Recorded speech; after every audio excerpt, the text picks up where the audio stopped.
Welcome back. Today I wanted to talk about Elisabeth Kübler-Ross and her amazing transition state. So this came out of her work with patients who were going through the process of death and dying. So she would go into a hospital and she would ask, "Who are your terminally ill patients? Patients that know they're going to pass away."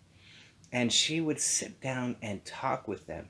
And through that process, she gathered understanding and knowledge and created these transition states.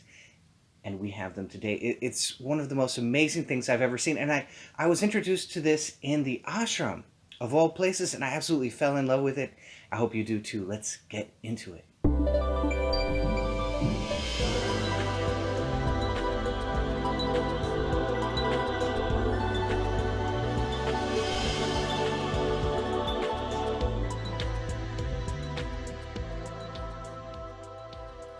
So I was in the ashram, and the ashram at that time was hiring a lot of consultants to come and kind of do a diagnostic on them, which was really interesting. And through that, we had somebody present these transition states, and I just fell in love with them. And the funny thing about them is that Elizabeth Kubler-Ross would actually rather that you read all of her material and you sit down and go through the process of sitting with somebody who is terminally ill or who is just very old and going to pass away, because it is a transformative experience as you watch them go through that. And there's all this knowledge and understanding and the idea of your own mortality, and it will push you through your life to let go of the things that are not important and to concentrate more clearly on what actually is important. And that's why she was a little, she saw the chart and she's like, I don't know about that. I would rather you actually study my work in full. And I totally get that. That being said, these transition states are so powerful and so amazing.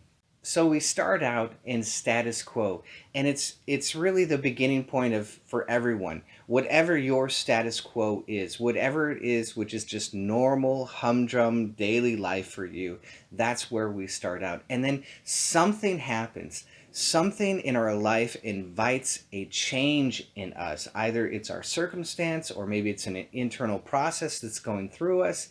And because of that, we are out of sorts now because we're not in our normal groove. Somebody or something or some idea has pushed us out of that normal groove, and we have been invited to accept and embrace change, and we don't like to do that. It's not our normal thing to accept and embrace change easily. And so we tend to shoot immediately into shock. Now, all of these are not linear, so you can actually bounce around inside the change states, the transition states multiple times, but for simplicity's sake, we're going to go through this in a linear fashion. So change comes, we're not ready for it, and so we go into shock. How could this be? Oh my goodness. How could this possibly be? And that shock can be minor or very big. It's all different kinds of shock can take place. After we experience that initial shock, we may begin to go into denial. Oh no, this is nothing. This is nothing to me. This is no big change. This is, everything's going to be fine. It's all going to work out correctly. We're going to get right back on track. No worries. Don't, no, no, no, no, no, no. And that's the denial, right? That's the denial phase. And once we push past the denial phase and we realize this change is here to stay for whatever purpose, well, we might enter into the very aggressive, sympathetic response of anger. How could this be? Damn the world! Damn you! We might look up to the sky. Damn, how could you do this to me? And we get into our anger response, right? How could this be? I've been so good for so long and I've been working so hard. How could this be? We all know that phase of oh my God, how could this be? That anger phase, right? And then after we've settled down out of our spurt of sympathetic response, which is a normal response, after we've settled down out of that, we might begin bargaining. I might go, okay, God, well, I'm going to give you 3 Sundays a month, and so you can bless me and get me out of this trouble. I'm gonna start going to church. I'm gonna meditate. I'm gonna do all these things. I'm gonna stop drinking. I'm gonna stop smoking. Whatever it is, I'm gonna I'm gonna do this so I can get that right. I'm gonna bargain with heaven, or bargain with fate, or bargain with my life, or bargain with somebody. Can maybe I'll bargain with my doctor to get a different diagnosis. Not to say that all those actions are misplaced. They can be worthy of our attention. We might get a certain diagnosis from a certain doctor. We might go to a different doctor. And yet we're not studying the practical application. We're studying the internal reaction of the transition states and understanding that bargaining is an essential part of this process. It's a well-known category of response to change. Now, finally, the bargaining just doesn't work out. We might bounce around a few times: shock, denial, anger, bargaining. We might jump around there a few times, right? And try out all of those. We might even step into what we think might be status quo, but it's not quite status quo. And so we go back into shock, denial, anger, and bargaining. We might bounce around a few times, but when all of that doesn't pan out well for us, we begin to embrace the real idea that this change is here to stay. And when we do that, we may go into a kind of, oh, okay, I guess this is here to stay. And we go into a kind of depression.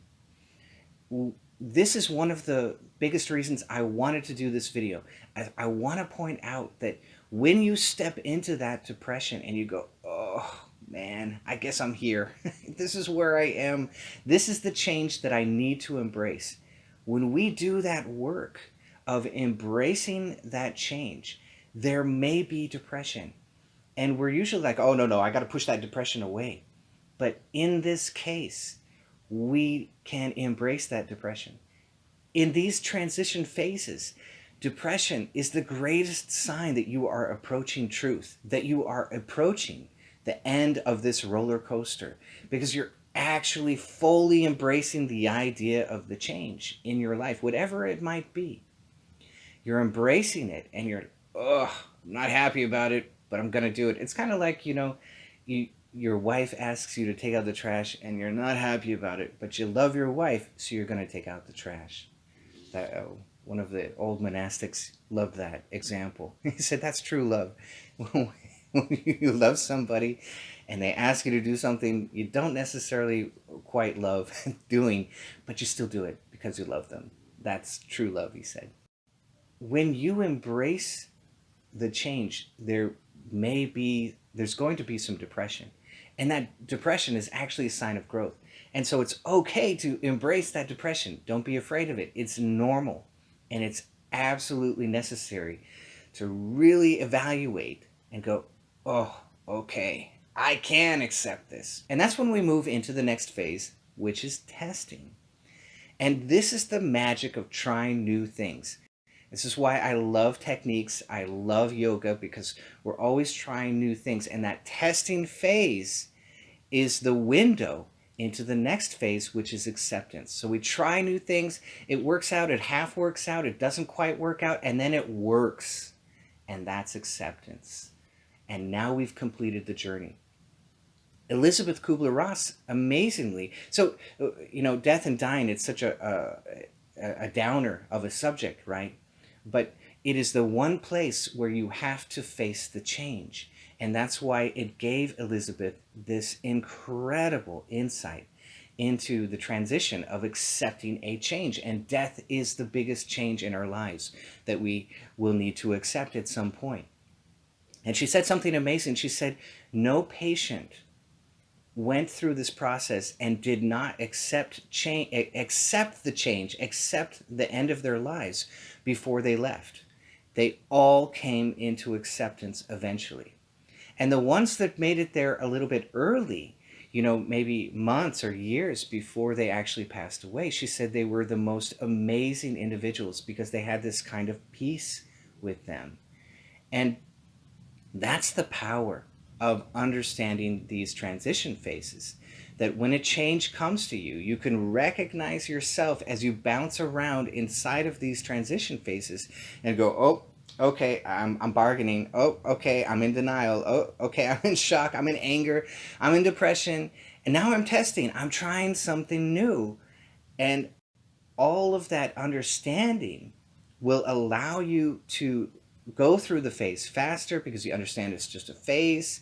It's not the truth. And you bounce through it a lot faster and you reach acceptance more quickly. And this was evidenced in Elizabeth's life. Somebody came and burned down her house. An arsonist came and burned down her house. And because she was so well studied in understanding these transition states and flowing into acceptance because of that, within 5 minutes, she said she accepted the entire thing. Really amazing. And so, if you understand these transition phases, you have a better chance to enter into acceptance faster than normal because you understand the process of going and accepting change, accepting a transition. So, it's very, very powerful. It makes you much more aware and much more flexible mentally. I wanted to point all of this out, especially because of depression. If you notice that you're in depression, it's okay a lot of times because it means you are accepting, you are getting towards acceptance of the change that is taking place in your life. And once you enter into it, so you're going to have to test. It's like, I don't know. You kind of test the waters. I don't know if I can do it. I don't know if I can. And then you test and you test. And finally, I accept. Yep, it's a change. It's totally new. It's different. I don't know what it means exactly, but I accept. And that's magic. That's the magic of these transition states. And eventually, what I've noticed in my own life, you just watch yourself bounce around a little bit. Oh, this is ridiculous. I'm just going to go, what can I test? I'm going to test something. I'm going to jump into acceptance. Maybe I'm sad about it. I recognize I'm sad about the transition. Oh, okay, I'm sad, whatever. I just test something out. Let's try something different. Can I try something different? Can I, if I follow the same routine, I'm going to get the same results. But if I try something different, I'm going to get different results. I'm going to have a change, a transition. And then you complete it and you head into acceptance, and life becomes more and more peaceful because you accept. Acceptance and surrender are so profound when it comes to meditation, because when you step into surrender or acceptance or letting go, you're actually stepping into the right brain. It's the most profound thing, and you have to let go of the left brain processes in order to step into that right brain. That's where all these magical phrases come from. Acceptance, letting go, surrender, having a loose ego. All of that comes from this transition from the left brain to the right brain. Everybody's trying to explain what that is. It's the most profound thing in your life, to step into the house of meaning and expansion. So I hope you loved this. If you did, be sure to hit that bell down below so I can see all of you next time.